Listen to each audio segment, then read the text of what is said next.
Madikteta wote duniani walishinda uchaguzi wa kidemokrasia, kuanzia Bokassa mpaka Hitler walishinda uchaguzi wa kidemokrasia, isipokuwa walikuwa hawana governing tool ya kuwafanya wabaki kwenye maono yale ambayo wananchi waliojipangia, wakatoka nje na nchi zao zikaharibikiwa. Mheshimiwa Naibu Spika, ninaomba kama iko zawadi tunatakiwa kuipa nchi hii, ni kuipa maono ya muda mrefu sana. Nini maana yake? Watoto wanaosoma shule wanaona kwa kuwa ndani ya miaka 50 kila wilaya inatakiwa kuwa na hospitali ya rufaa, watoto wataona soko la udaktari lipo, manesi wataona soko la unesi lipo.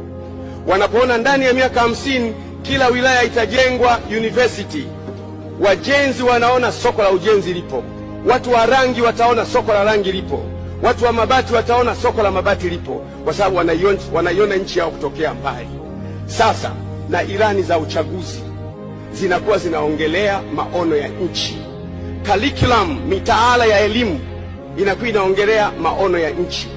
Watoto wanaweza kuiona nchi yao katika 3D kwa mbali, na wakaamua hatima yao leo, wakijua wanajua kwamba nchi yao itakuwa ya namna fulani ndani ya miaka 50. Mipango hii ya muda mifupi tulionao ni mizuri, lakini haiwezi kujenga nchi imara.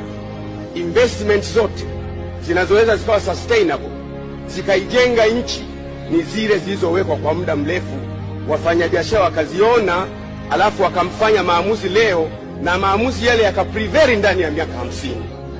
Mheshimiwa Naibu Spika, mfano mzuri kule Mtwara ilipoibuka miradi ya gesi, zikajengwa hoteli nyingi, ziko pale Mtwara. Leo hoteli hizo hazina watu wa kulala. Kwa nini? Kwa sababu focus tena imechange. Mheshimiwa Naibu Spika, nilikuwa natoa ushauri kwamba kama tunataka kuipa nchi hii zawadi kubwa, tuipe maono ya muda mrefu, miaka 50, miaka 60, na maono hayo yanaweza kubadilishwa kutegemea na ulimwengu unapobadilika. Mheshimiwa Naibu Spika, mimi nilikuwa kule Uholanzi, nikataka kuita taksi kama tunavyoita kwetu hapa. Wakasema sasa hivi wanafanya mpango wa taksi ambazo hazina dereva.